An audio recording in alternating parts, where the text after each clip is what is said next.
네, 인사이트 픽입니다. 오늘도 이제 업계의 또 전문가 분 한 분 모셨습니다. 최석원 SK증권의 대표님 오셨습니다. 대표님 안녕하십니까? 네, 안녕하십니까?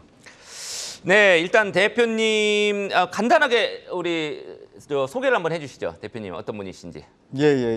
이전에는 이제 그 리서치 센터장을 좀 오랜 기간 했었고 리서치 센터장을 하셨고요. 네, 예. 한경 TV도 자주 네, 출연을 그렇습니다. 했었던 상황인데 이제 그 이후로 한 1년간 지금 이제 회사의 전체 신사업을 총괄하는 그 대표직을 맡고 있어서 대체로 지금 현재는 우리 STO를 비롯해서 이제 디지털 사업, 그 다음에 신재생이라든지 또는 뭐 폐기물 재처리 같은 이제 ESG 친환경, 친환경, 뭐 ESG 금융, IB죠. 예, 그런 부분하고 뭐 그밖에 이제 탄소 배출권 관련된 어떤 시장 조성자 업무, 또 스마트시티 이 건설과 관련된 부분 이런 부분들이 이제 지금은 주된 일이 되겠습니다. 예전에 리서치를 할 때는 이제 주 전공은 채권하고 경제였었고요. 이제 리서치 센터장을 하면서 사실은 전체적인 뭐 주식 채권 시장을 비롯해서 뭐 원자재 시장, 부동산 시장 다 이제 살펴보게 되는 그런 상황이었습니다. 리서치 센터장 하시면서 이제 거시경제도 하셨고요. 지금은 이제 신사업 총괄하고 계신데 방금 전에 STO 얘기하셨거든요. 네네네. STO가 이제 토큰 증권이라고 맞습니다. 번역을 하는데 맞습니까? 네, 시큐리티 토큰이라고 하니까 그거 간단하게 좀 설명해 주시죠. 뭐 아마 많이 들어보셨을 거예요. 특히 자본시장이나 금융시장 뭐 관심이 많으신 분들은 좀 익숙할 수도 있는데 예전에 보면은 우리 부동산이라든지 미술품이라든지 음원이라든지 또는 지적재산권이라든지 이런 것들을 이렇게 쪼개서 코인의 형태로 거래가 가능하도록만 토큰의 형태로 거래가 가능하도록끔 만드는 일이 한쪽으로 이제 진행되고 있습니다. 물론 아직까지 법제화가 다 진행되진 않았어요. 국내에서. 뭐 글로벌 관점에서도 뭐 법제화가 좀 진행된 쪽이 있고 그렇지 않은 쪽이 있긴 한데 우리는 이제 법제화 하겠다고 예고한 상태입니다. 그러니까 이제 부동산이라든지 아니면은 미술품 이제 좀 규모가 커서 한꺼번에 투자하기가 어려운 개인 투자자들이 조각 투자를 할 수 있게 만들어주는 그런 방식이 되겠네요. 그런 어떤 우리가 지금까지는 이 한 번에 거액의 돈을 들여야만 살 수 있었던 것들을 이렇게 쪼개서 살 수 있는 그런 플랫폼을 만들어 드리는 거고.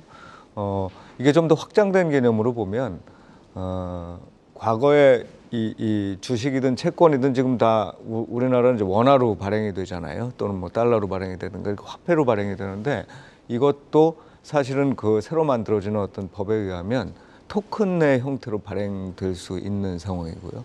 그러면 지금보다 더 소액의 자금으로 이 투자를 활발하게 할 수 있는 그런 플랫폼이 만들어질 수 있겠습니다. 지금도 부동산 뭐 소액 투자 뭐 실패하신 분들도 꽤 많은 걸로 지금 알고 있는데 그런 것도 있지 않습니까? 요거하고 그거하고 좀 차이가 블록체인 기술 뭐 이런 게 좀 들어가는 건가요? 지금 현재 당연히 블록체인 기술이 활용이 돼서 그 보안이라든지 이런 문제. 왜냐하면 이거는 거래소에서 거래되는 게 아니라 특정하게 우리가 지정되어 있는 그 토큰 거래소를 이제 허용을 해주는 거죠. 그리고 발행하는 쪽도 허용을 해줍니다. 이제 그런데 지금까지 법이 없는데 그럼 어떻게 허용을 받았느냐? 거래소를 통해서 거래를 하게 되는 거네요. 맞습니다. 그런데 이제 거래소라는 게 우리 KRX나 이런 쪽을 얘기하는 게 아니라 민간 쪽에서 만들어진 거래소를 얘기하는 거예요.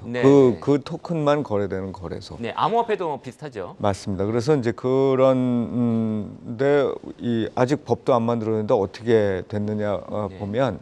우리나라에 이제 규제 샌드박스라고 해서 혁신금융이라는 걸 신청할 수가 있는데 지금까지 한 5개 정도 업체가 부동산, 그 다음에 음원 이런 거를 통해서 그 토큰화 시켜서 거래할 수 있는 그런 허가를 받았어요. 그리고 이제 수많은 데들이 그거를 지금 신청을 해놓고 있는데 아직 활발하게 나오고 있지는 않습니다. 그러면은 우리 투자자 입장에서는 언제 그런 미술품 같은데 조각 투자 가능하겠습니까? 일단은 뭐 아직 확정된 건 아닙니다만 내년 말까지는 중에는 가능할 것 같다. 법제도라든지 또는 관련된 규정이나 뭐 이런 것들이 마련이 될 거로 보여지고요. 그렇게 되면 이미 준비하고 있는 데들이 많습니다. 뭐 저희도 마찬가지고 증권사끼리 이렇게 이 얼라이언스를 만들어서 어찌 보면 약간 이제 복잡한 개념이긴 합니다만 전체적인 이런 망을 만들어 놓고 그 망에 다 붙어가지고서 누구는 발행을 하고 누구는 거래를 하고 이런 이제 시스템도 이제 아이디어를 모아서 구축하려는 단계에 접어들고 있거든요. 그러니까 이제 법이 통과가 되면 그거에 따른 어떤 조정이 좀 필요하겠으나 그 조정이 지나면서 바로 이제 이 금융 소비자들이 직접 투자할 수 있는 기회가 열릴 거로 보여지고 예, 알겠습니다. 이게 이제 장기적으로는 상당히 커질 거다 이렇게 예, 기대하고 그렇군요. 있습니다. 네. 일단 좀 거시경제 얘기를 좀 여쭤볼게요. 지금 네. 우리도 매일 글로벌 시장을 이제 쳐다보고 네, 네. 있고 중동 상황이 계속 바뀌고 있습니다. 지금 뭐 지상전 투입 아직 안 하고 있습니다만 곧 들어갈 가능성이 좀 있어 보이죠. 이런 상황에서 우리 투자자들 입장에서 자산 배분 전략 어떻게 가져가는 게 좋겠습니까? 네, 한마디로 지금 불확실성의 시장이죠. 사실 저도 8, 9월까지만 하더라도 하반기, 그러니까 연말까지는 다시 시장이 조금이라도 좀 반등하는 호전될 흐름일 걸로 가능성이 보셨다가. 있었다고 봤는데 이제 10월 들어서 전쟁이 나고 하면서 이게 그 글로벌 탈세계화죠. 탈세계화라는 움직임이 아주 다방면으로 지금 영향을 미치고 있고 자원의 무기화라든지 기존 갈등의 극대화라든지 이런 것들이 불확실성을 굉장히 크게 낳고 있는 것 같아요. 근데 그런 불확실성을 피해갈 수 있는 방법은 기본적으로 안전한 자산에 투자하는 거고 그래서 당연히 본인이 보유하고 있는 자산 중에 안전자산 대표적으로 채권을 좀 늘리기를 원하고 여기서 채권은 그 최근에 이제 환율 환경을 보면 외화 채권도 포함이 됩니다. 대표적으로 달러 채권이겠죠. 그 다음에 주식 중에서는 안전 마진이라고 우리가 보통 얘기를 하는 물론 이제 예전에 비해서는 그 개념이 좀 퇴색되긴 했습니다만 어쨌든 재무적인 상황 대비해 가지고 매우 저평가된 기업들 를 위주로 사서 좀 오래 보유하시는 이런 방식으로 접근하는 게 가장 맞다고 봅니다. 그게 안전하다라는 거죠. 지금 팬데믹 이후에 각국마다 우리나라도 똑같습니다만 돈 풀기 하고 물가 뛰고 뭐 금리도 뛰고 막 그랬죠. 네네. 그 전까지는 장기간 저인플레이션 또 저금리 시대였단 말이죠. 네. 지금 저금리 시대, 저인플레이션 시대는 끝났다고 보는 게 맞습니까? 어떻습니까? 예, 그렇다고 봐야 되겠습니다. 물론 뭐 정말 장기의 미래야 누가 알겠습니까만은 그 저금리나 저물가라는 게 우리가 한 3년 전에 이 기억하던 그 코로나 직후까지죠. 기억하던 어떤 그런 수준을 우리 저금리라고 생각을 한다면 그 상황으로 돌아오는 거는 정말 이제 제가 매우 어렵다. 제 남은 인생 동안 가능할지 잘 모르겠어요. 네. 예, 그건 이제 결국은 원인의 문제라고 보고 물가를 올릴 수 있는 원인, 그 다음에 예전보다 자본주의 시장 경제라는 게 좀 삐그덕게 되면서 갈 수밖에 없는 탈세계의 문제 이런 게 다 영향을 미치고 있기 때문에 저금리 저물가는 과거같이 되돌아가지는 않을 것 같습니다. 네, 제 개인적으로 또 굉장히 지금 의구심 뭐 궁금했던 사항 중에 하나가 이제 네. 기준금리 차이였습니다. 미국은 네네. 지금 5.5%, 한국은 3.5%, 2.2%포인트 차이 이렇게 금리 차가 있거든요. 네.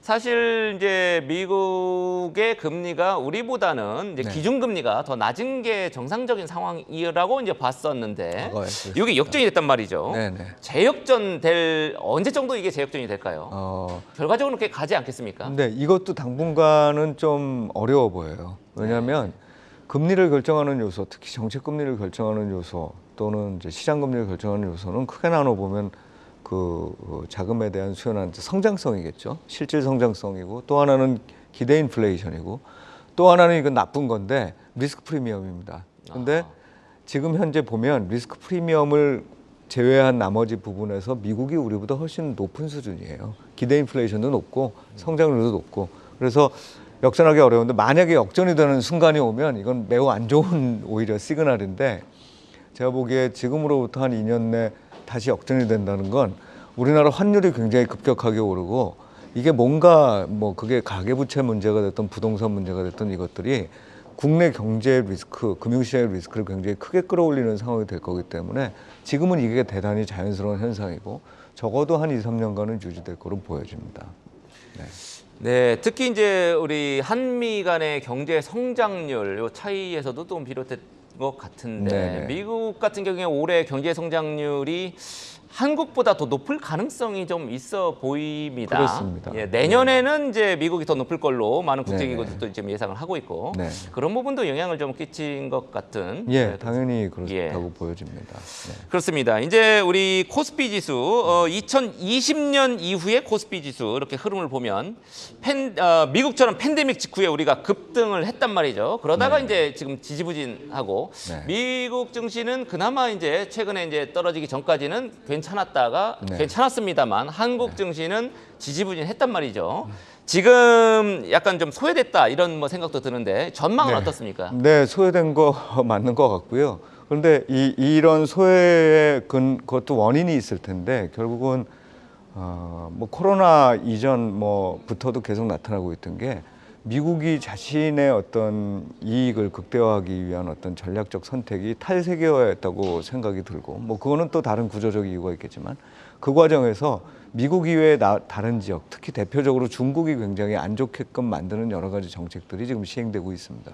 그러니까 당연히 어찌 보면 중국이 제일 상대적으로 안 좋고 미국이 제일 좋고 나머지 국가들은 어느 쪽에 더 가까우냐에 따라서 이게 이 위치가 정해지고 있는 상황인 것 같아요. 근데 우리는 사실 경제적으로 본다 그러면 이제 탈중국화를 조금 추진하고는 있습니다만 실질적으로는 사실 중국에 굉장히 연동되고 있는 경제라는 거죠. 네. 그런 부분들이 계속 영향을 미칠 거고 앞으로도 사실 영향을 계속 미칠 수밖에 없습니다. 그리고 사실은 미국이 이 탈세계화 과정에 따른 어떤 그런 분리 이외에 또 통화 정책이라는 걸 이용해서 그걸 진행하고 있는데 사실은 과거에도 보면 미국이 이제 막 오르고 그 통화 정책에 따른 전반적인 글로벌 유동성의 확대가 위험 자산으로 가는 현상들이 있었는데 이제 그것도 기대하기 어려운 상황이라는 거죠. 그래서 자체적인 어떤 그 성장이 좀 회복이 뚜렷하게 보이는 이런 상황까지는 상당히 지지부진한 코스피 흐름이 이어지지 않을까 싶습니다. 네, 그렇군요. 조금 우리가 좀 주의해서 이렇게 우리 생각을 해봐야 될 것 같습니다. 지금까지 우리 최석원 SK증권 대표님을 모시고 인사이트 픽 진행을 했습니다. 대표님 오늘 나와주셔서 감사드립니다. 예, 감사합니다.